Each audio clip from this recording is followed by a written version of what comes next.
Mic test.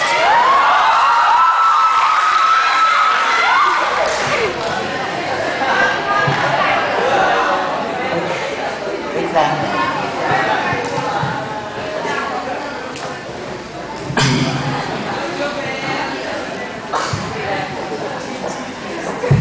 Mic test, mic test. Mr. Manuel Batumbacal, what makes you competent for this job? Take a wait, sandali. Pause, rewind, and freeze. So what makes you competent for this job? What makes me competent for this job? Bakit ba parang kay hirap sagutin ng tanong na yan? O sadyang malupit ang tadhana na para bang isang hiblang nakatali sa aking leg? Hello! Hindi mo ba mabasa dyan sa resume ko ang aking long list of achievements at ang mga killer grades ko sa law, taxation, auditing, 114, at calculus? Hindi ba kayang i-spell ng mga uno ko sa college ang salitang competence? Palibhasa kasi.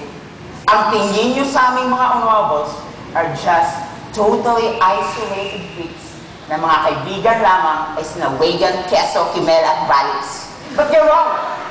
Mali kayo. May mga kaibigan naman ako ah. May barkada, best friend, girlfriend that makes me normal. Pero alam nyo, nagsisink in na rin sa akin eh. If competent nga ba ako or hindi. Which brings me back to reminisce my college days. Ano ba talaga, class? Wala ka talagang sasagot? Simple lang naman eh. Ang tanong, how do you compute for the loss or notes receivable discounting?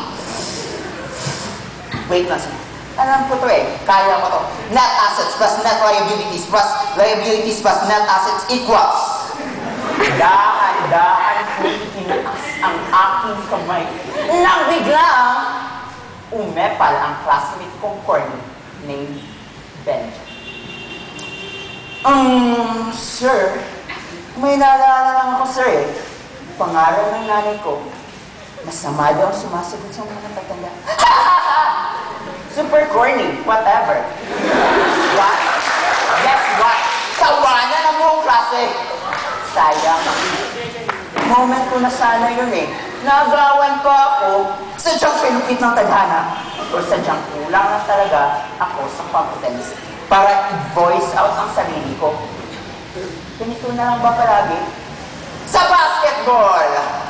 Go Science! Go! Go! Go Science! Dribble! Turn on! Shoot! 3 points! Yes! Go Benja! Go Benja! Oh my God! Benja, you're so hot! You're so hot! You're so hot! Oh my God! What the? Ako ang nakascore. Ako ang nakashoot. But Benjo gets the cheer. It's so unfair. Diba? Hamakin nyo, sa dinami-rami ng tao sa court, ang aking inay lamang at aming asong pitbull ang nag-cheer sa akin. Go, anak! Go, anak! You can do it! Go, anak! I love you, honey! Ow, ow, ow! Salamat, Nay. Pero, malungkot pa rin ako. Ako ang magaling, ngunit hindi pa rin ako napapansin. I just realized, I'm just a speck in this vast universe. Konti na lang eh. Maniniwala na ako that I am incompetent. Sa cafe! Hi, Julie. Gusto mo bang mag-lunch with me? With you? Ew.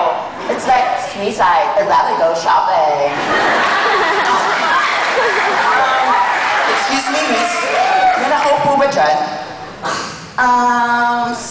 Si Benjo. Benjo, dito ka po. Okay.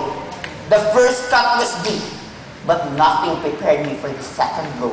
Lulunukin ko na ang buong pride ko. Aayusin ko to. Lalaki sa lalaki. Benjo, Tol, pwede ba kita makausap? Sandali lang. Bakit? Ano yun, Manny? Pare. May gusto lang sana akong itanong sa'yo eh. Paano mo ba nabibingwit yung, alam mo na, yung mga chicks? Pare naman, oh. Kung alam mo lang. Teka, bakit mo ba yun pinoproblema? Matalino ka. MVP sa basketball. Gwapo ka naman. Benjo, pare. Manny, tol. Ang ibig kong sabihin, ang mga babae, sasaktan ka lang nila. Hindi sila marunong magmahal, tol. Hindi sila marunong tumingin sa tunay na salubin. Hindi sila marunong magmahal. Tulad ng, pagmamahal ko sa iyo, Manny. I love you, Manny! What the? Takbo! Takbo! Hinihingal! Tumatakbo sa lahat ng kamalasang nangyayari at mangyayari pa sa buhay ko. Pero, nakakatuwa rin palang isipin, no? All this time, ang inaakala kong mas nakakalamang sa akin, ay siya din parang naghahabol sa akin. I just realized, it's somewhat relative. Kung ano ang meron ka, hindi mo napapansin. Hanggang may isang baklang lalabas sa kanyang kabebe at hanggang isang para sa iyo ang mga katotohanan hindi mo alam. So, Mr. Manuel, I was just asking you, what makes you competent for this job? Sir? Aside from my good background and excellent skills, I think my confidence and high self-esteem would make me competent for this job. Well, I got the job. I'm hired. May trabaho na ako. But the weird thing is, ang pangalan ng boss namin, Benjo.